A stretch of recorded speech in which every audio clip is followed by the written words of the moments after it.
সব জিনিসেরই করলাম সুবিধা অসুবিধা আছে। বাড়ির লগে ডুবা পুকুরে অনেক সুবিধা আছে যেমন অসুবিধাও আছে। মাছ ধরবার আগেও এই বেটারা আয়া কইয়া যাইব মাছ লাগবো নি। আমার শ্বশুর আবার কইয়া দিছে যখনই তোমরা জাল ফালাও বড় বড় যে মাছটি থাকবো এটি আমার বাড়ি ফাড়াই দিবা।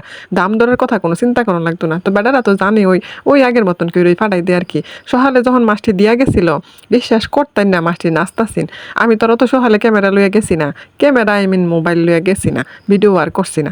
যখন করতাম গেছি তখন ভিডিও করছি। মাছ তো কাটটা কুটটা পরিষ্কার করে ফ্রিজে রাখছি ঠিকই, এই মাছটি কিন্তু আবার ঘরের সবাই খানা ওই যে কাদার লাগিয়া মানে কাদা হইলে কি দেখতে তো সুন্দর বড় তাজা। আবার হইছে মাছটি ফুলা মাছ, বেডি মাছ হইলে তো আবার মজা লাগলো, নইলে পেটের ভিতরে ডিম থাকলে হইলে পেটের ভিতরে আসছিল চর্বি। মাছটা মজাই লাগছে কিন্তু ওই যে কাদা একটু বেশি আর কি। মানে সুন্দর হইলে কি এই মাছগুলো আবার সবাই হাইতো না।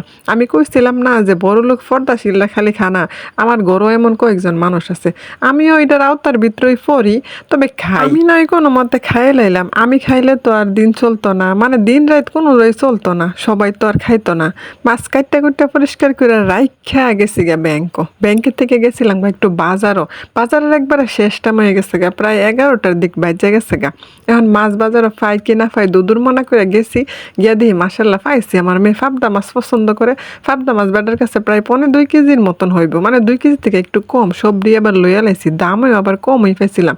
এমনি তো 400 টাকা কেজি, ওই দিন আমি 350 টাকা কেজি আনছি। শিং মাছগুলা চাষের আমি দেখেই বুঝছি, তাও দামে বন্তা ছিল না। মাছওয়ালা বাই করলো আপনার ফাবদা মাছ লই আপনি যান গা, শিং মাছ নিতে পারতেন না। পরে আমি 200 টাকা কইছি না, 250 টাকা কেজি আনছিলাম 2 কেজি। আর সাথে যে এগুলা কি মাছ জানি কি মাছ জানি কয় রে, ও রূপচাঁদা মাছ। আসলে এটি মনে হয় না রূপচাঁদা মাছ, এটি কি মাছ আমি জানি না, বড় বড় সাইজের। এই মাছটিতে বারবিকিউ করলে ভালোই লাগে। এই মাছগুলো আনছিলাম প্রায় 3টার মতো, অনেক জাতের মাছ ওই দিন আনা হয়ে গেছে। মাছের বাজারে গেলে আমি চেষ্টা করি 3-4 জাতের মাছ আনানোর লাগিয়া, আইনা লাইলে একবার আর কোনো চিন্তা নাই, কারণ মাছের বাজারটা যত ঝামেলা আমার কাছে মনে হয়। সবজি ফলমূল এগুলো কিনে আনন্দ, কিন্তু মাছটা কিনা ঝামেলা।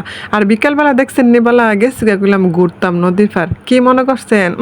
জীবন অত সহজ না, বিশেষ করে গ্রামও তাহা খুব কঠিন। ছেলের মাদ্রাসাতে খাবার দিতে গেছিলাম, আসার সময় ভাবলাম যে ওই দিন নদীর পাড়ে যাবো, এই সুন্দর দৃশ্যগুলা ভিডিও করবো, ভিডিও বানানোর। তবে মোবাইল হাতে নেওয়ার পরে দেখি সামনে কয়েকজন দাঁড়াই রয়েছে, ভিডিও আর করতে পারি নাই। মোবাইলটা কোনো রকমে নিচে নামাইয়া হাইটটা আইসা পড়ছি।